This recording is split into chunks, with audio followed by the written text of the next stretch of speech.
If you want to get in on the action, we want to hear from you. Email us at faderoutemail@gmail.com with your questions, comments, picks, segment suggestions, you name it. We want to hear from you.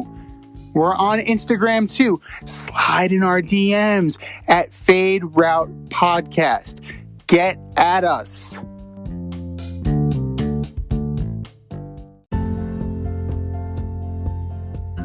A little blue birdie told us we're on Twitter now.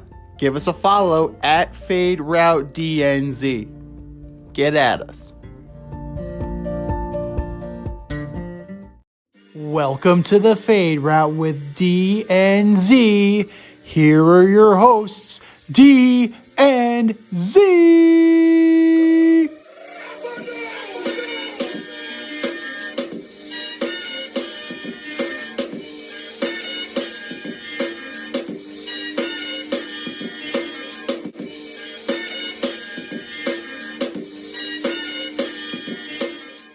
Welcome to this week's episode of the Fade Route. I am D, and with me as always is Z. We got a great show for you tonight. We're going to talk about Jacob deGrom getting hurt again. Rob Manfred decides to crack down on foreign substances. Big tough guy. The NHL playoffs seem to have 4 evenly matched teams, so to speak. And we begin today's show with the NBA playoffs. Chris Paul and Kawhi Leonard are the new members of the Hurt Can't Play NBA All-Stars in this year's NBA playoffs.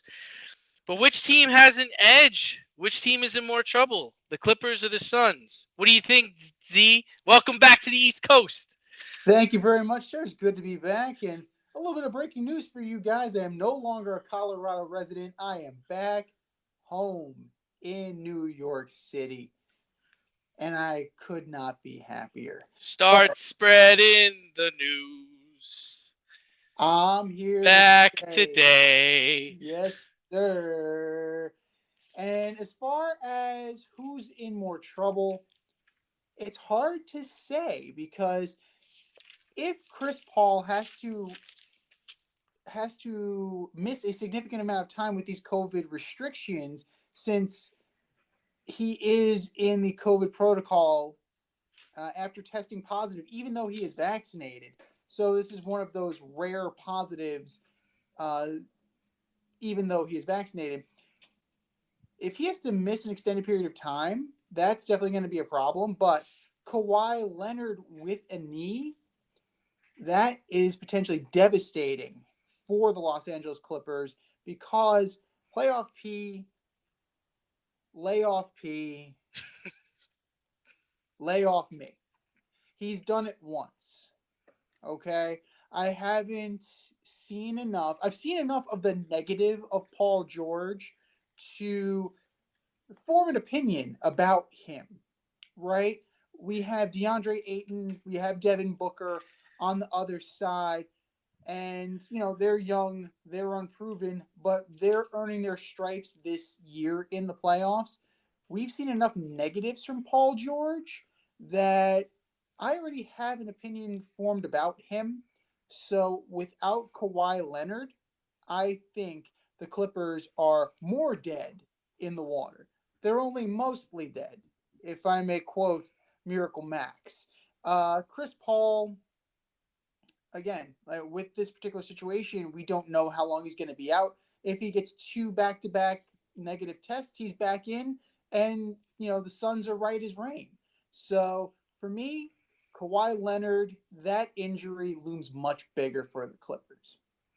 Yeah, I kind of agree. I think if it was Chris Paul who had the knee injury and Kawhi Leonard was dealing with COVID, then we would also probably say that the Suns would be in more trouble because, Chris Paul is such a valuable part to their team.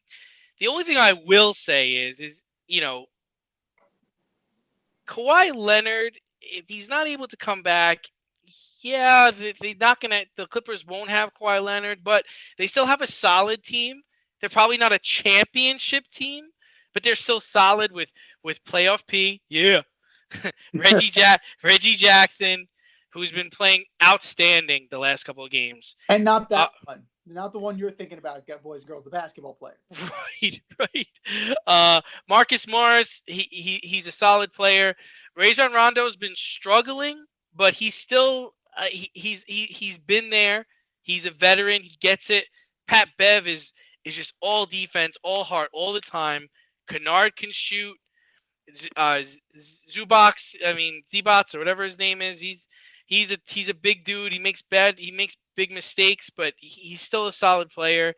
They're just they'll probably be able to beat the Jazz in one of the next two games, but they're not going to be able to win a championship. Now, with the Suns, I mean, like you said, it depends on how long Chris Paul is out for. Because we know what the Suns are without Chris Paul, right? They're not even a playoff team, which is kind of shocking considering Devin Booker is an all-world player. DeAndre Ayton is outstanding. Miles Bridges is a fantastic player. Like, they have talent, but for some reason they need that elite veteran point guard to make them go. Um, so yeah, I'm gonna say that the Clippers are in more trouble just because of the severity of the injury. It sounds like Chris Paul could be out a couple of games, but like you said, if he gets two negatives in a row, he could play. And I know they say this is rare, but rare my ass because I know so many people who have gotten this damn vaccine and have gotten COVID. So I mean the poor Glaber Torres got COVID, then he got the vaccine and he got COVID again.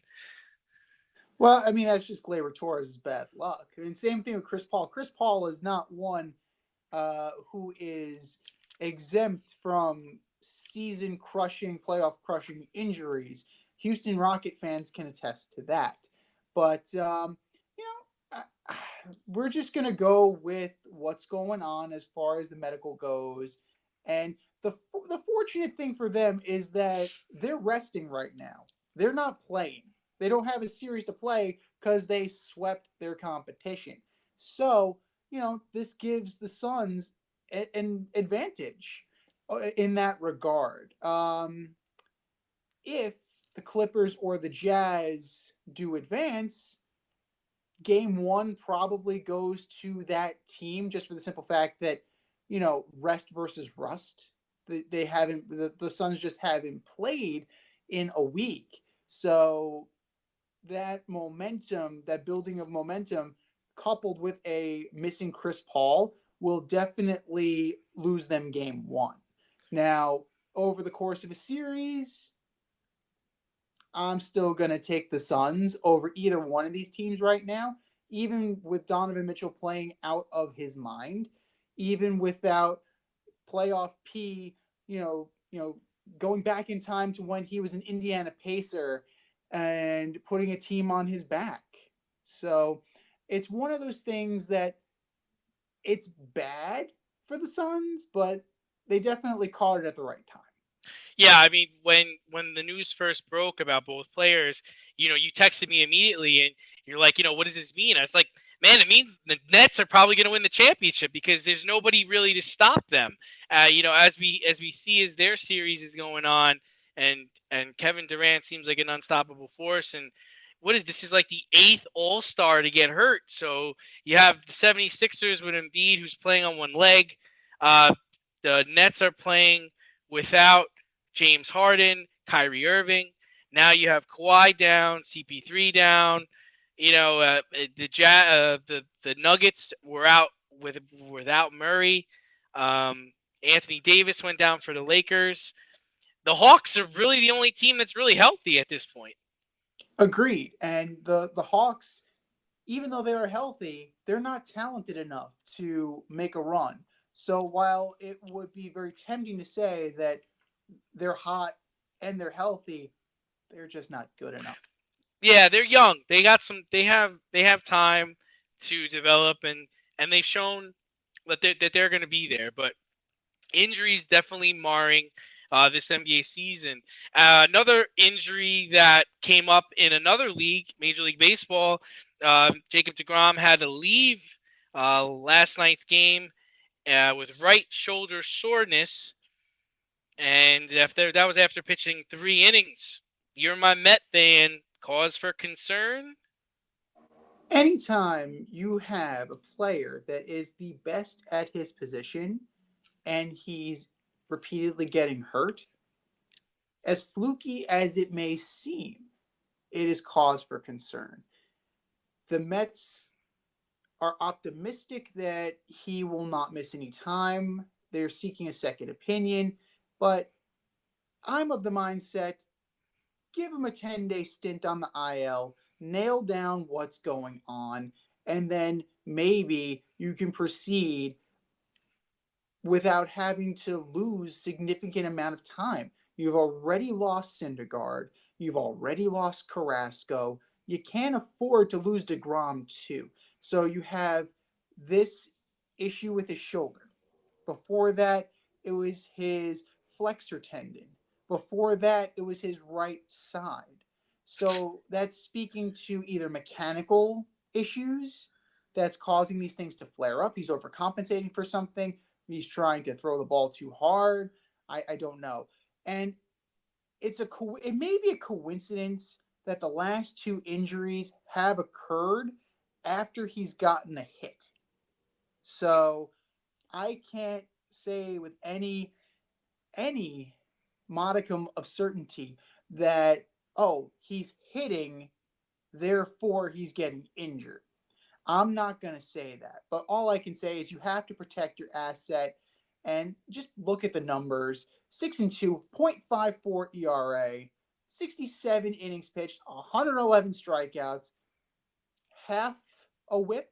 His whip is 0.5, and he's driven in more runs at 6 than he's given up all year in 4. You can't afford to lose this guy long term, especially being down 2 starters already. David Peterson finally pitched a good game, so he's iffy. Stroman is your de facto ace right now. That scares the shit out of me as a Met fan. And you have a bunch of guys named Bob. It's just let him take a 10-day vacation, figure out what's going on, and take it from there. I mean, here's my thing. I watched this in live time. Okay, I watched it happen. He got hurt, and my immediate thought was, "Oh man, this is not good. This is the second time or third time." I'm like, "Jesus, guy's always hurt." But then, as the game went on, I was like, well, wait a minute. This guy, right, had shoulder soreness after striking out 8 of the first 9 hitters. Right. I mean, what does he expect? I'm starting to think that this is the cause of doing business, right? He's having these injuries and he's feeling the way he's feeling because of the way he's pitching. He's destroying every lineup that he goes against. Just like you said, he's got a .54 ERA. He's got half a whip. This is the cost of doing business, man. Now listen, the Mets are 10 games over 500. They're 5 games ahead of the Phillies. Now I get it. He's their best pitcher. He's probably the best pitcher in the league right now, right? But he also pitches every 4th or 5th day. Okay? They don't even always win the games he starts. So is he that important? Is he going to sink this ship? I don't think so. I really do think it's fine. Every week, like I said, he's slaying every lineup he goes up against, and every month he seems to be coming out of this with another ailment. I think it's fine. It's because of the way he's pitching. Maybe he needs to dial it back a bit. maybe that's all it is. Instead of hitting 101 on every fastball you throw, why don't you do a Verlander and drop it down to 95 and then jack it up to 97, 98, 99, 100 when you get into later innings? Maybe it's just a matter of that. Maybe he needs to change the way he's pitching. I mean, the dude is just unhittable right now. No, he's a definite monster, and if you look at his numbers in conjunction with his offensive numbers, he's an MVP candidate. And I disagree with the fact that, maybe he needs to dial it back and that the Mets are, not that the Mets are better off without him, but he's not as valuable as you think because you need to take into account, and this is where WAR is a useful stat. It's not the be all end all, and you can't adequately calculate since there are multiple ways to calculate it. But You put some guy from AAA in Jacob deGrom's spot, Sean Reed Foley, perfect example, the guy who came in to replace him. He's not Jacob deGrom. So, yeah, is he going to get you 5 innings? Maybe. Is he going to give up 9 runs and get bounced in 2 1/3? Also, maybe. We don't know. The guys that are coming in to replace him just are not as good. And the Mets are 10 games up. Yes, they are 10 games over 500. I understand that. It's a little bit of fool's gold right now because they have not played the same number of games as everyone else. They're going into a series with the Nationals. They got a doubleheader on Saturday. They have a doubleheader on Monday. They're going to have all of these games coming up fast, and they're going to lose their fair share of games. So I think, as an abundance of caution, yeah, take it on the chin now so you have your prized possession in September when it's important for the playoffs. Are you in need of air care maintenance or service? I have the company for you. Air Care Technicians. They service the Westchester and Northern Bronx area and can help you with all your heating and cooling, maintenance, and service needs. Just give them a call at 914 315 1547. Again, that's 914 315 1547. Or shoot them an email at aircaretechnicians@gmail.com. These guys are the real deal as they are veteran owned, licensed, and insured. Make sure to tell them that D&Z sent you. Well, one thing that was good was after the game, he didn't blame it on spider tack and he didn't blame it on sunscreen. He just basically got hurt. But MLB's cracking down on foreign substances. Rob Manfred's giving out vacations to anybody who gets caught using a banned substance as a pitcher. What do you say of our good friend Rob Manfred on his new foreign substance policy? Really, Rob? 10 games paid. 10 games paid. You couldn't have been lighter if you tried. Now, Garrett Cole in a press conference is, doing the whole Jerry Maguire thing. Help me help you. Let's come to an agreement because we need it. We need to have something on our hands in order to, maintain a grip on the baseball. And no, you don't. That's what the rosin bag is for. Okay? That is the legal element that you can use in order to enhance your grip. Everything else is circumventing the rules, and everything else is illegal. Plain and simple. Now, this is a limp dick chance, a limp dick punishment for it. If it's as bad as you're making it out to be, if you are equating it to steroids like some pundits are, 10 days paid, that's just not it. The first, how many games do you get if you pop positive for steroids? 80? Yeah, I think it's Yeah, 60 or 80, yeah. that sounds a little bit more like it. Hit them where it hurts. And if you're just going to do 10 days, sorry, you don't get paid. You know what? And if Tony Clark doesn't like it, he knows where to find me. Like, if Rob Manfred wants to have some coyones, that's what he needs to do. But it's just not. It's just not gonna have any teeth. I mean, 10 days with pay is a joke. I mean, listen, my job gives me 10 days paid every year, and they call it my vacation time. Uh, if I'm a player and I use a substance this is not going to deter me from using the substance. Like, it's not going to deter me from stopping to use it, especially if I'm using it to get a grip on the baseball and not using it to really give me an advantage, making it curve more, making it break harder on my pitches. I really just don't understand the logic here. We spoke about this in the production meeting. Astro players got no penalty for stealing signs. They stole a World Series. Not one player served any time for that. Got docked pay at all. But Nope. you're gonna suspend pitchers with pay for 10 games for because they're using this substance to help them grip the ball better. Now, I mean, one go thing I ahead.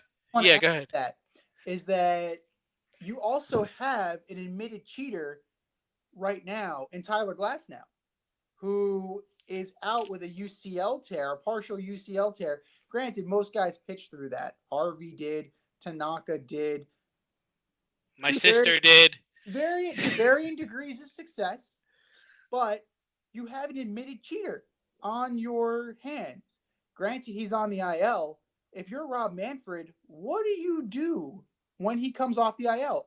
He admitted he did it. He did it. Are you suspending him? That's a good question. It's a really good question. But I mean, we spoke about this too. It's like over under 5 players getting hurt from this new rule. We're already at one. We're already at one, and it's a pitcher, and I didn't expect a pitcher to get hurt, but I'm gonna let that count towards my quota because I immediately told you over because I think a lot more players are gonna get hit, are gonna get hurt because of this. I didn't expect a pitcher it to happen to a pitcher, but hey, I'll count it. I really wasn't expecting this. I don't know what to say, but yeah, I mean, I think a lot of players are admitted cheaters, and you're going to see that. I mean, I think they already did the stats, and they've seen batting averages go up and runs going up ever since he just started talking about it. Yeah, in the past week, since they bandied this about, the major league batting average went from 232. Well, let that sink in. You're only getting a hit 23% of the time. That's fucking pathetic. The entire league, 23%.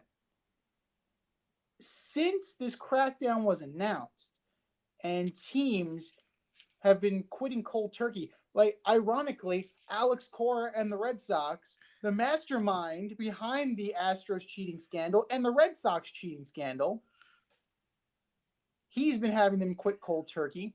As a league, it's gone up to 247. Still mediocre, still terrible, but enough evidence to indicate that it was a serious enough problem.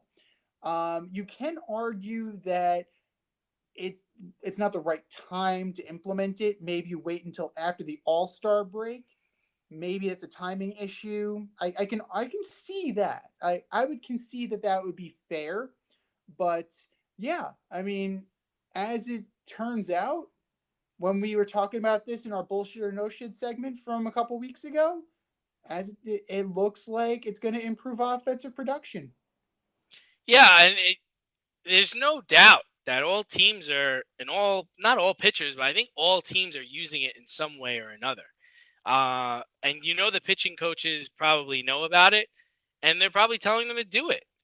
Uh, one of the things that happened this week, well, not this week, but in the last couple of weeks, we had Josh Donaldson come out and pretty much call out Garrett Cole for using the spider tack and saying there are numerous pitchers that are using stuff to grip the ball that makes the ball move the way it's not supposed to move and makes the ball unhittable, which kind of created this whole investigation and kind of led to this stupid thing in play that Rob Manfred decided to do. But then on the other side, you have Pete Alonso, excellent hitter for the Mets, coming out and saying, hey, let them use whatever they want. I'd rather them use it so they have control over whatever they're through doing, and I don't get hit in the face with the baseball. So, whose side are you on here? Are you in Josh Donaldson's camp or are you in Pete Alonso's camp? Pete Alonso says a lot of things. He also said that Major League Baseball manipulates the ball based on the free agent class. So you got to take some of what Pete Alonso says with a grain of salt. That being said, if we are really concerned about the health and well-being and player safety, you need to come up with some level of compromise. You can't throw the baby out with the bathwater. But if you can come up with something that is legal, like hello, the rosin, which is on the backside of the mound exactly, for everybody to use. It's like, dude, it's there for you. So maybe that's what you need to do. Rosin and only rosin. You can't wear sunscreen. Pine tar. Maybe these eight random checks are gonna work out. But I'm with Pete Alonso to some degree. Josh Donaldson just sounds petty all the time, and I can't really get with him because his launch angle theory has single-handedly ruined baseball. Yeah, I'm with Pete Alonso too, but I agree with you. I'm with it to a certain degree. Like don't abuse it. Um, I think it's fine to use it to actually grip the ball better.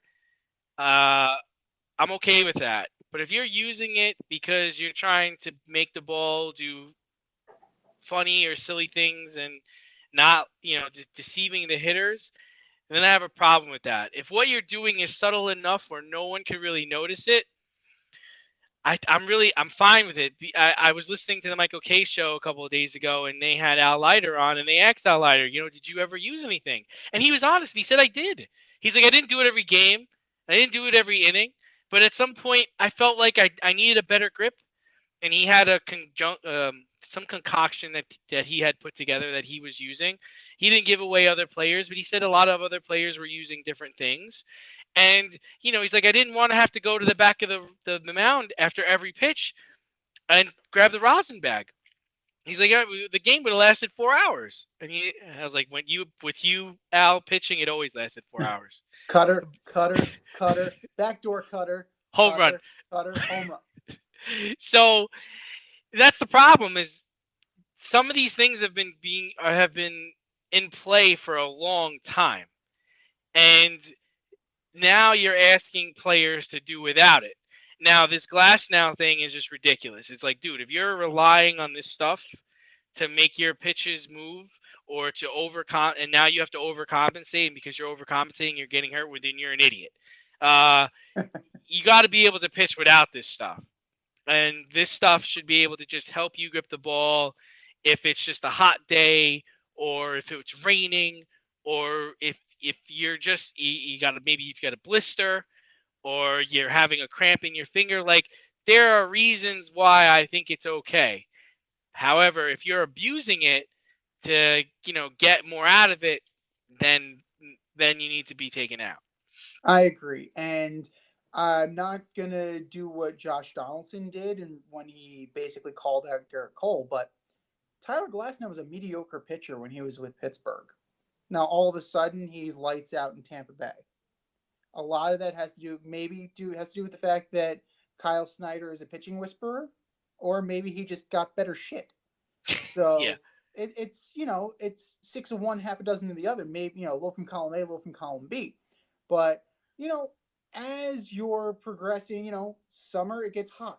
You're sweating.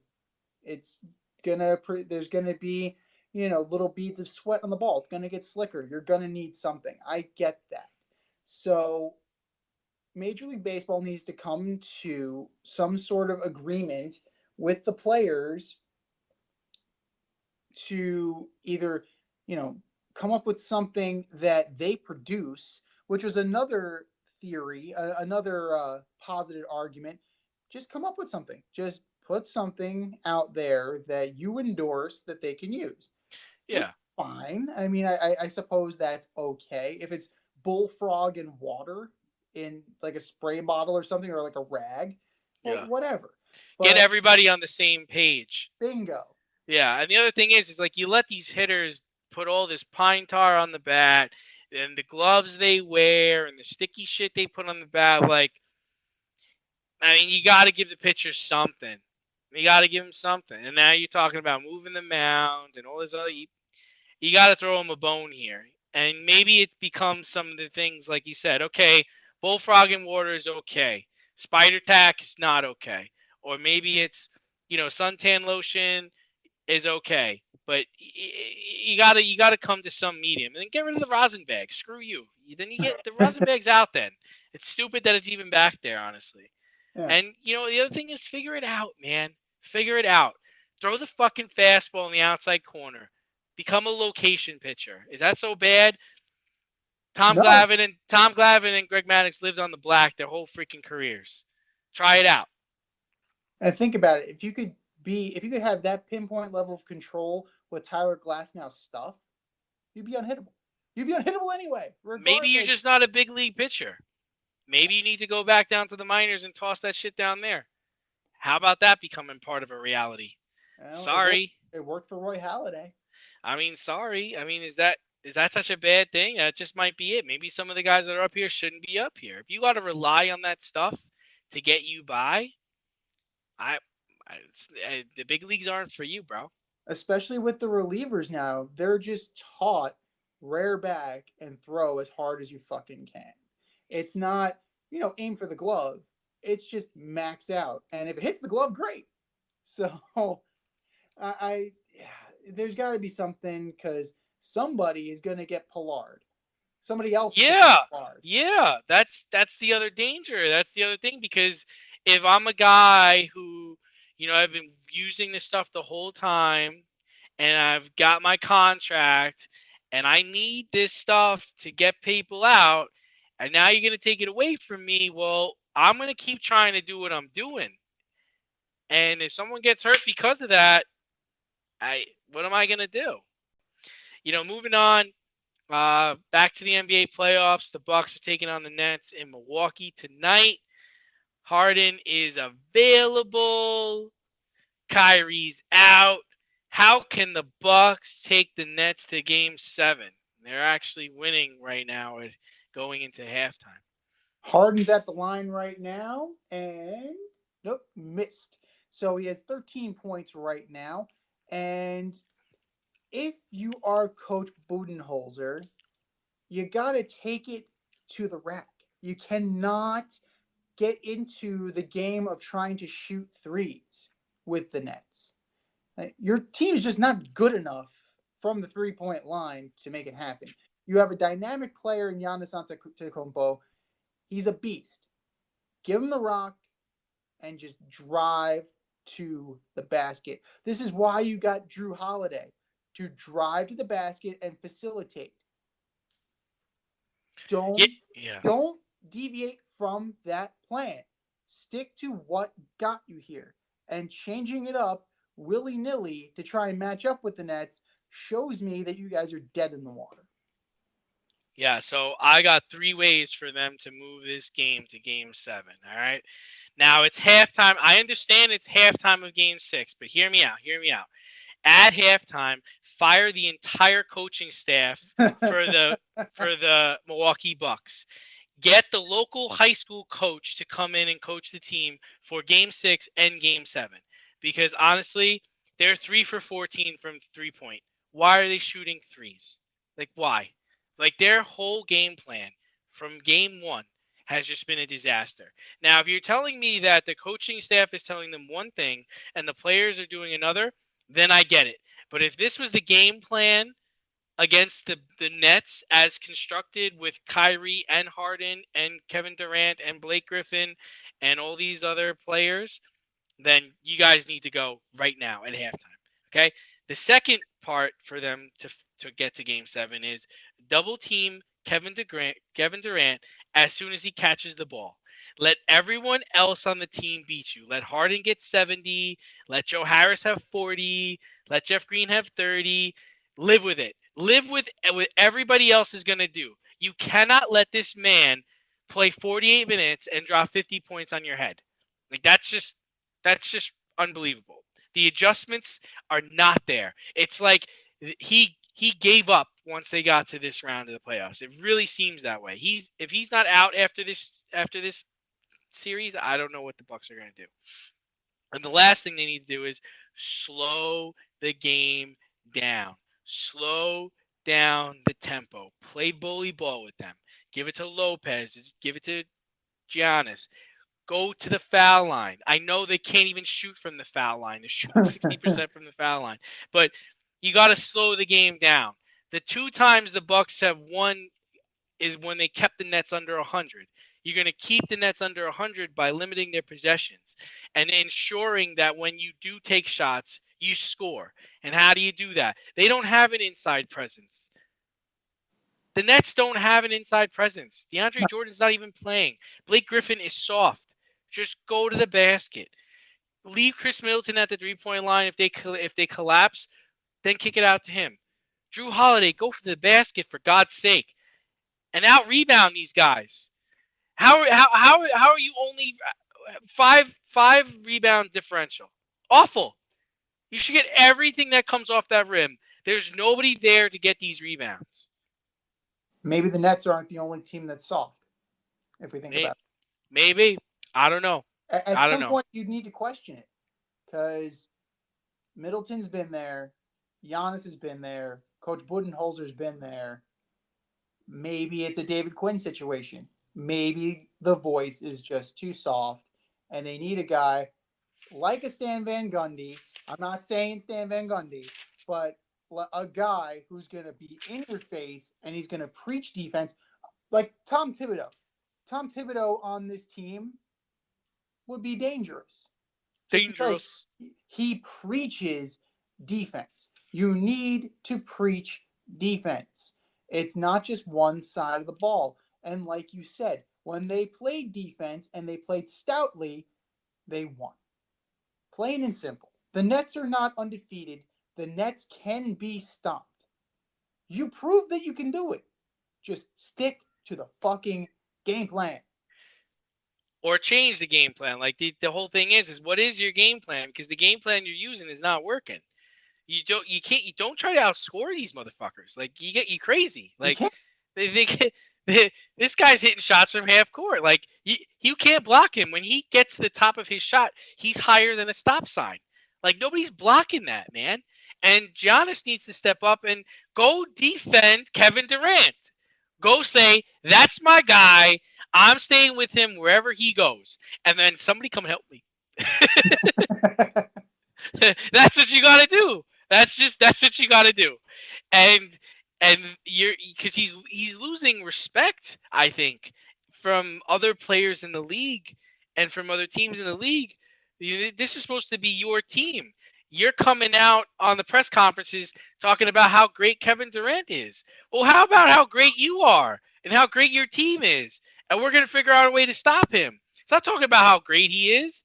You did the same thing with LeBron, talking about how great LeBron is. Dude, grow a backbone. I'm not saying you got to talk shit about the guy, but let's say, hey, you know what? He had his way with us tonight, but next week or tomorrow or in 3 days, we're gonna come up with something better. We're gonna throw something else at him. We're gonna try to trick him. We're gonna try to confuse him. Like, give me that, Giannis. Give me some kind of competitiveness. You know, give me the competitiveness of the NHL playoffs because those have been phenomenal so far. Both NHL semifinal teams are tied 1-1. Who are you liking? How's it looking for you? As of right now, I'm liking what I see in Tampa Bay, the Islanders. I love what I see in that series. You have two evenly matched teams. Yeah, the skill of Tampa Bay is off the charts, but the defensive scheme and the snarl of the Islanders is off the charts. And that makes for a very good matchup. The old irresistible force versus the immovable object. Ever since the Islanders made the move from Sorokin to Semyon Varlamov, they have taken off. And I like what I've seen from them, game two aside. I mean, right now they're trailing 1-0. They're on the power play right now, about 3:57 left in the second period. These games are not what we expected based on the skill level of the Tampa Bay Lightning. And that's a credit to Varlamov and that's a credit to Andrei Vasilevsky. As far as the Canadiens and the Golden Knights, it's surprising. It's definitely surprising that the Montreal Canadiens were able to steal a game from the Golden Knights. Um, they're definitely outgunned. I mean, you have Petrangelo, Theodore, Pacioretty, Mark Stone, Riley Smith. I can go on. I'm not gonna because we only have it's a timed show, boys and girls. But That's all on one side. And then you have on the other side Cole Caulfield, who's playing great for a rookie. He's got the speed, he's got the jump, and Islander just scored to tie the game 1-1. Nice. But back to Vegas and Montreal. Caulfield has definitely been the jump in the spark for this team, as well as Carey Price. They've been getting veteran attributions from Toffoli and from Perry. Shea Weber's playing great. So, gun to my head, I'm saying Islanders and Golden Knights. Those are going to be my picks. Yeah, I mean, I kind of agree with you. Montreal looks overmatched. Uh, they're not really ready for American hockey, as weird as that sounds. Fleury's playing great, and their team is just constructed very well, and it's been that way for the last since their existence. Obviously. The Islanders and the Lightning, man. I really coming into this series, I was really high on the Lightning. They're defending champs. They're super talented, but and they've been just killing their competition. I really felt like Tampa really took it to Florida, and the Islanders really took it to the Penguins, and then they took it to Boston, which I was surprised because I really thought Boston was going to take them out. And usually, you know me, I always say to be the man, you got to beat the man. But in this situation, I am tipping my cap to the New York Islanders. I think they're going to take this series in 6 games. And it's like you said, it's like the Tampa's super talented, but it's just the way the Islanders are built, and it's that Barry Trotz hockey that they play. They got the better coach, I think, and they went down to Tampa and they took game 1. And like you said, it's tied right now in the second period. They're fighters, and yeah, I'm going with the Islanders. I'm glad you came around. It's been a while. I've been trying to convince you, as you know, and it's not a homer thing because I'm a Ranger fan, and it pains me that the Islanders are where the Rangers are, and hopefully we'll be talking about the new Ranger coaching hire. Hopefully he is as good with the system as Barry Trotz is with his system, because we've seen him succeed in Nashville. We've seen him succeed with Washington. And now we've seen him succeed with the New York Islanders. And this is an aggressive team. They're a hungry team. They play as a team. And they definitely get you out of your comfort zone, which is something that can easily propel you into the Stanley Cup Finals and possibly hoisting Lord Stanley Cup.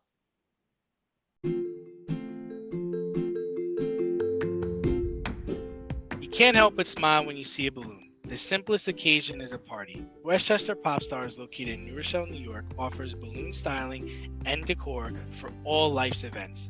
Birthdays, anniversaries, weddings, showers, school and corporate events, store openings, or just because. Westchester Pop Stars takes balloons and shapes them into works of art, creating decorative installations for your special occasions. No event is too big or too small, and their custom personalization service is top-notch. Westchester Pop Stars is a private studio, quickly expanding. In-person consultation is by appointment only. Send an email to westchesterpopstars@gmail.com for more information or to schedule an appointment. No need to hire an event stylist. All you need is balloons. Currently servicing Westchester, Putnam, New York City, and Connecticut. To find Westchester Pop Stars, search for them on Instagram, Facebook, or Google.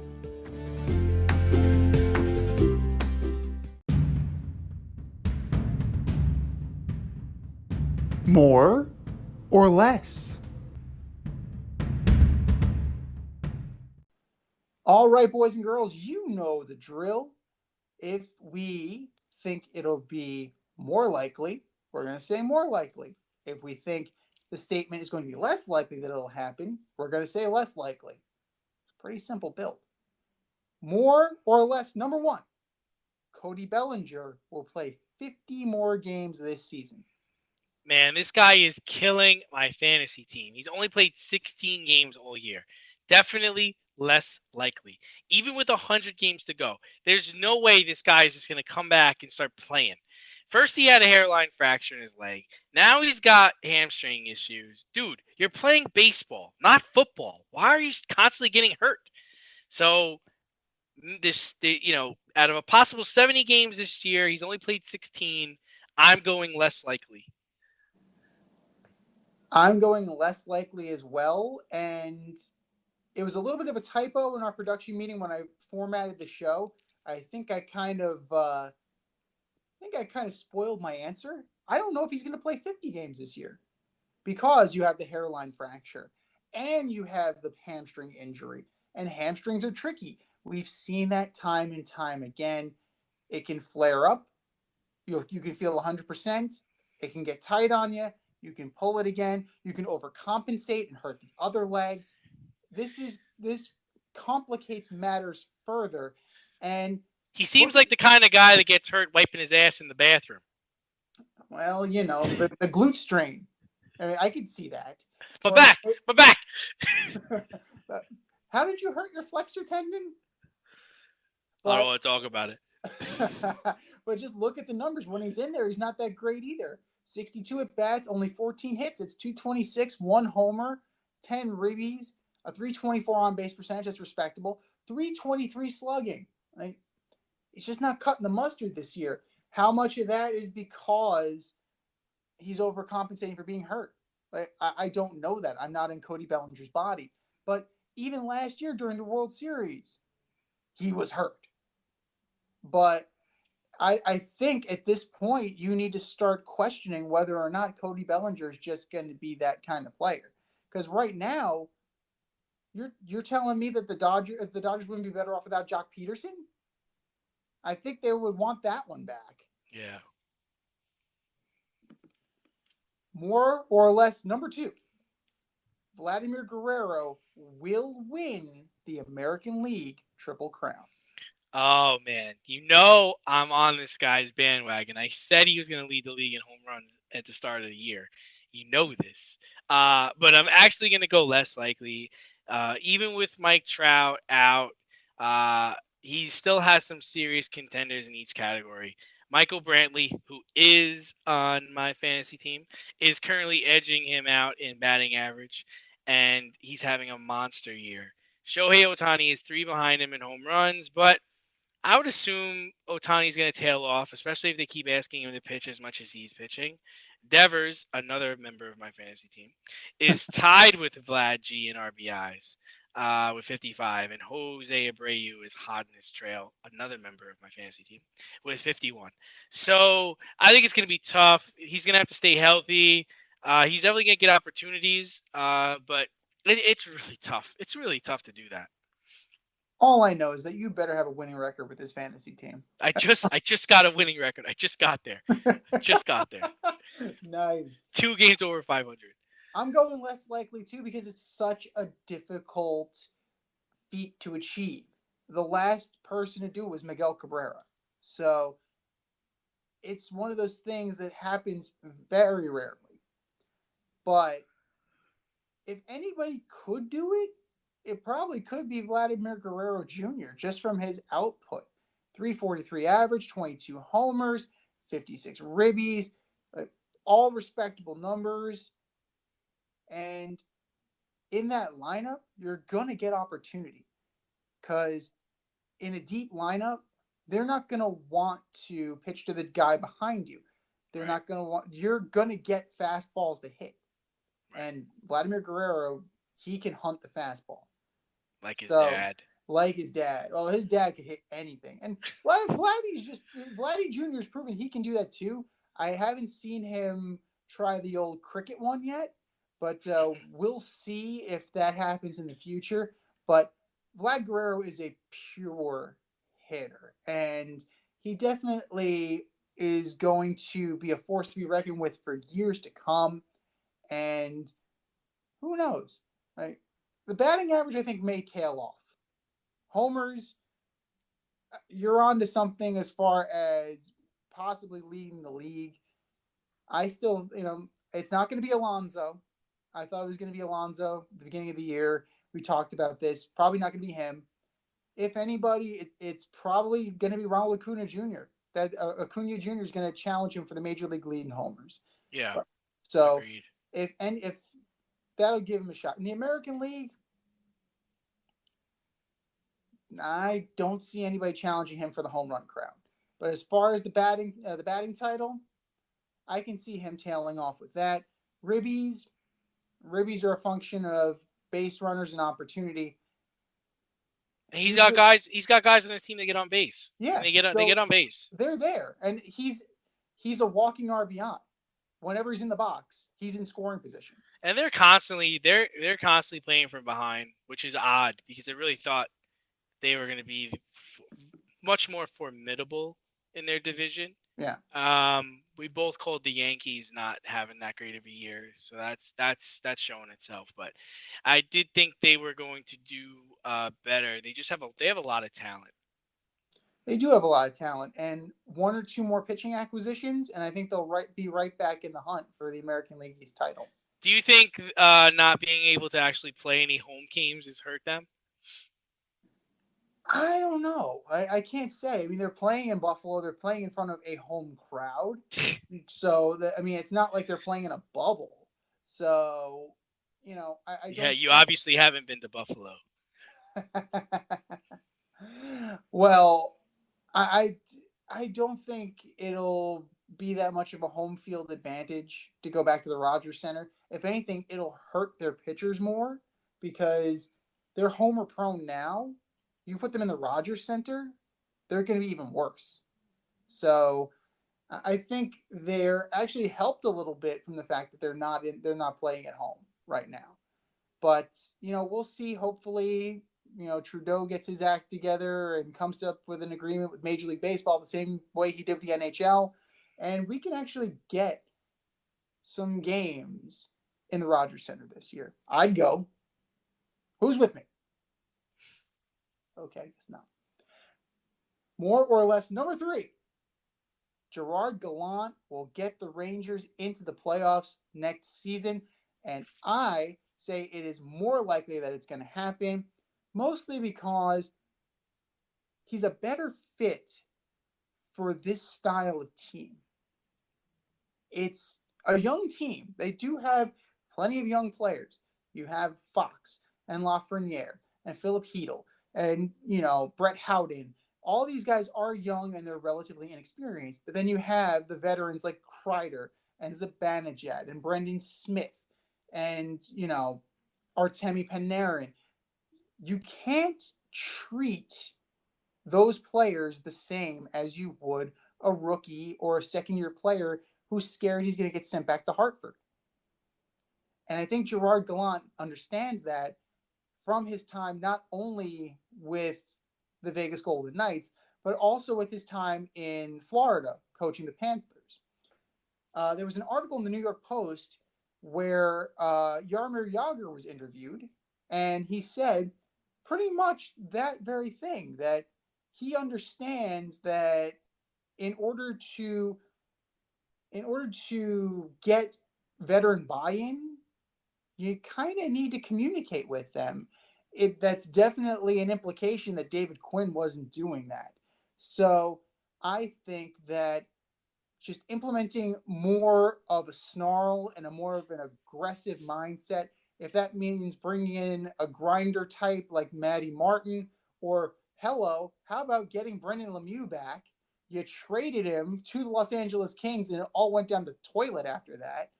Just having a skilled enforcer would do all the wonders in the world for them. And I think that would propel them into the playoffs because they weren't that far off. They were a healthy Shesterkin away and a meltdown at the end of the season. I think Gallant will definitely avoid that pitfall. Yeah, so that's kind of why I said less likely, and the reason is I think it's going to take more than him. I think he's the start, and he's probably the most important piece. But it's like you said, they need their enforcer. They need to get bigger. They need to get tougher. They need to go out in free agency. They need to make some changes. And it's just going to take more than his coaching to get them to the playoffs. So that's the only reason why I'm just saying less likely, because it's not all about him. This team needs an attitude adjustment. Well, it's been gutted from the inside out from the front office, so it's definitely begun. We'll see if the players react accordingly.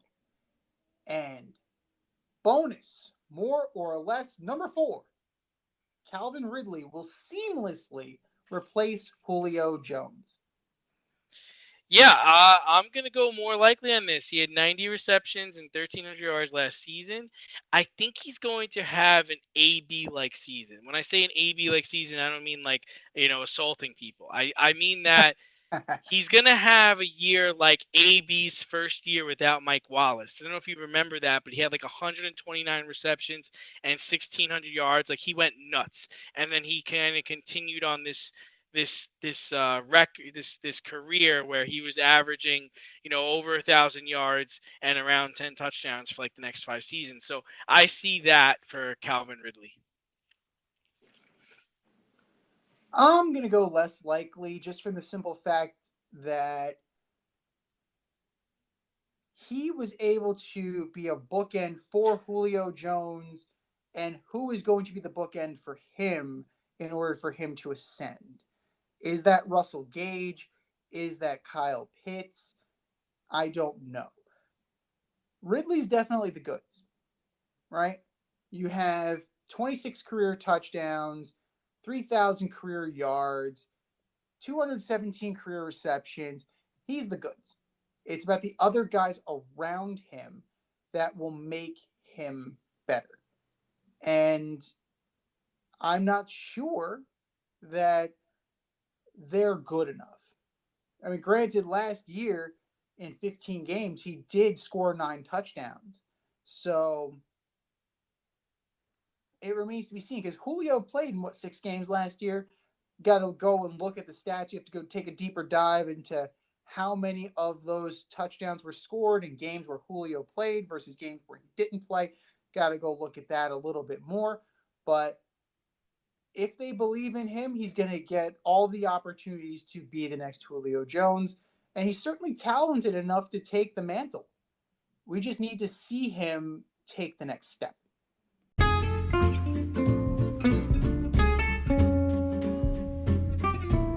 I'm getting hungry over here. Should have cooked up some dinner. And if you're looking for a new cooking show to binge, check out As You Eat It on YouTube, hosted by me, Chef Z. I invite you into my home and show you what and how I cook when I'm off the clock as a chef instructor. You're going to learn fun recipes and creative methods to empower and inspire you in the kitchen and take it to the next level. Cook how you want to cook, eat how you want to eat as you eat it.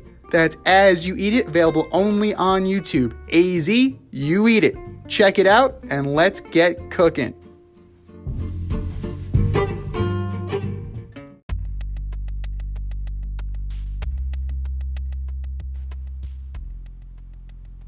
Order up! All right, boys and girls. There's been a lot of movement in the NBA coaching carousel. That's why we are going to order up the best available NBA coaching jobs from 5 to 1. Who you got, D? I think my list is going to really surprise you, but I'm going to start out at number 5 with Portland. And they have Dame Lillard, they have McCollum, they have Carmelo, they have Nurkic, but they're in the West. And for some reason, like we talked about last show, they just can't win games. And I don't know if a coach is really gonna change that. Number 4 is the Pelicans.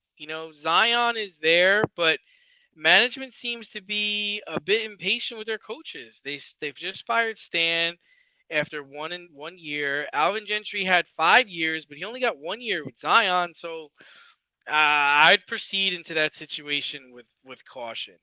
My number 3 is the Washington Wizards, and mainly it's because Bradley Beal and Russell Westbrook, and they have playoff talent. Like they can make the playoffs. They're probably one or two players away from contending.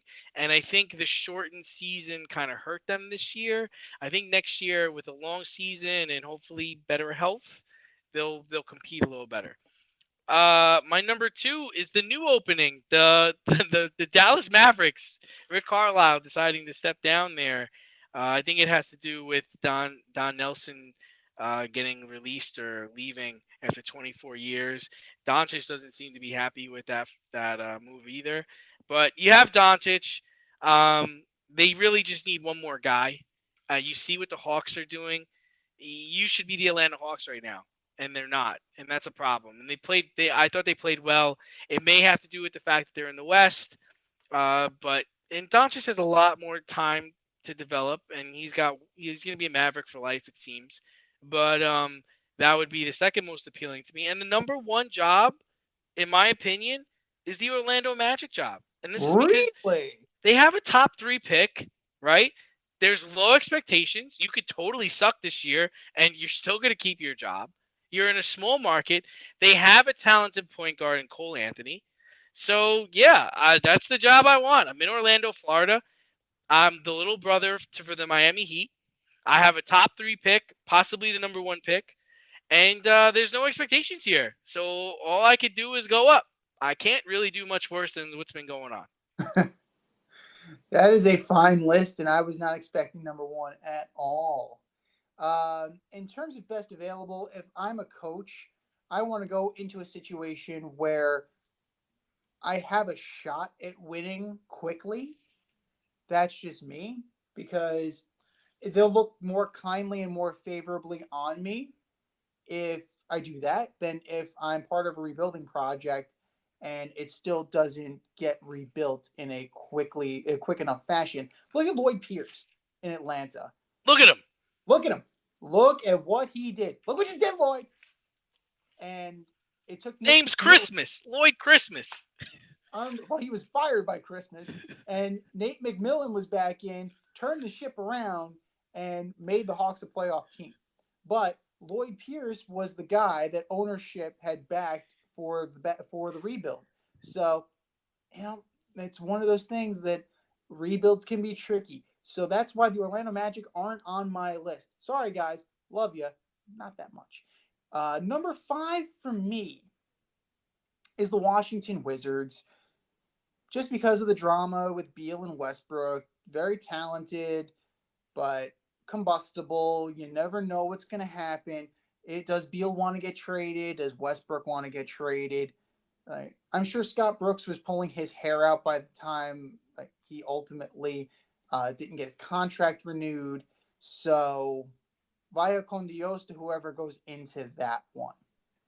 Number 4, I'm going to go with the Portland Trailblazers. Again, drama. Talented players, but drama, drama, drama. Does Lillard want to be there? Who does Lillard want to coach the team? Oh, he wants Jason Kidd? Too bad. Jason Kidd doesn't want to be there.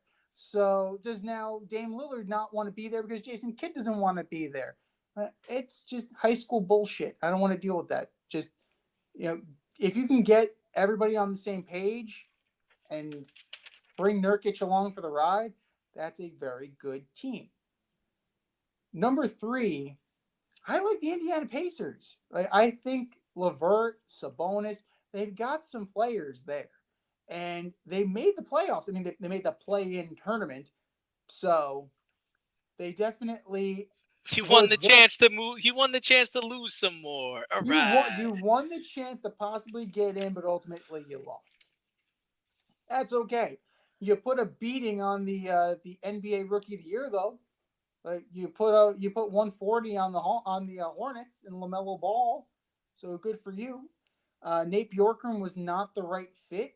Maybe you find a more players type coach, and you're able to do better things with them. But the cupboard is not bare.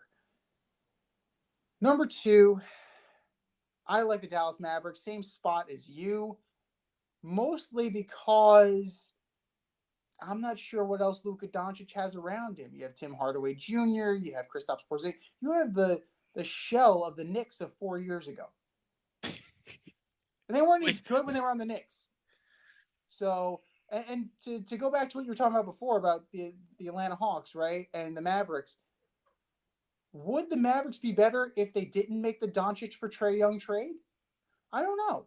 Like that may be something we need to explore later down the line.